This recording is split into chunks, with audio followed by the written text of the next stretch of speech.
What's up, Nitro Gang? And this video is about the Redcat earthquake and specifically why you shouldn't buy this truck. So this isn't mine. It's I'm tuning this for a guy. Sorry, there's a little bit of fuel on the truck. But yeah, I'm just tuning this and I'm just gonna be giving it back to him once I'm finished. But I've had a multitude of problems with this truck.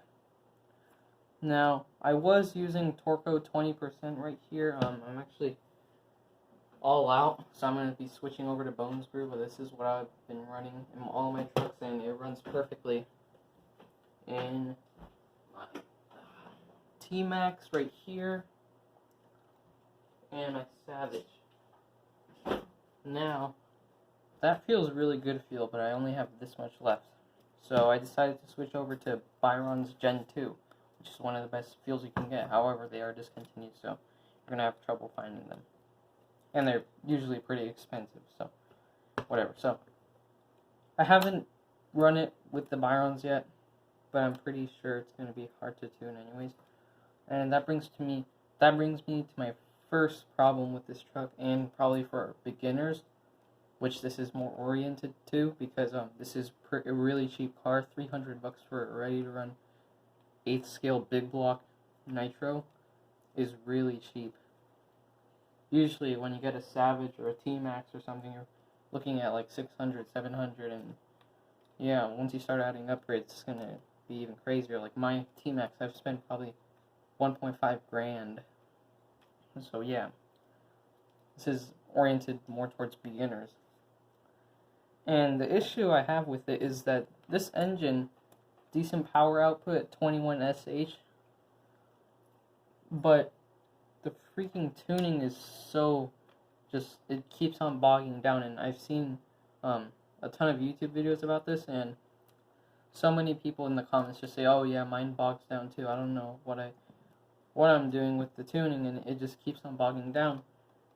Me too, I have that problem with running with the Torco. Just no matter what I do to the high speed, low speed, and idle, it keeps on bogging down, and it just cuts out suddenly after maybe 2 seconds of continuous throttle. And that's like super slowly, like pulling the trigger. And it never gets to 75% open throttle. It just cuts out. So, yeah, that's my first problem, and especially since this is for beginners, people are going to have a hard time, and it's not really good for the hobby. They're going to be, oh, it's too hard, and they'll sell it on eBay and just throw the hobby down the trash. And it's not good for promoting the hobby. My second problem is the freaking clutch. So, this thing is basically new. It probably had only 3 tanks of fuel after break-in. And 2 of them were by me, by just tuning. So, the problem here is that the stock clutch spring I have right here hidden under, it's so weak that it, like the first half tank, it just snapped completely. Now the clutch shoes are good, don't get me wrong. Those are metal, I think aluminum, and they'll last a long time. But the spring it just snaps really fast, and a lot of beginners, they don't know how to repair that, because they're like, oh, what's a clutch? And especially when actually in one of my YouTube videos someone commented that, oh, I had the same exact thing happen to me during break-in, so that's not really good, especially for beginners, as they said. So because people aren't that experienced, they want to have a fun time just driving these and not really having them on the bench. But yeah, it's gonna break pretty fast. So what I recommend is this Traxxas part number 4427, I'm pretty sure. Wait, no, this is sorry, that's the spur gear, sorry. Traxxas part number 4146X is the part you're looking for.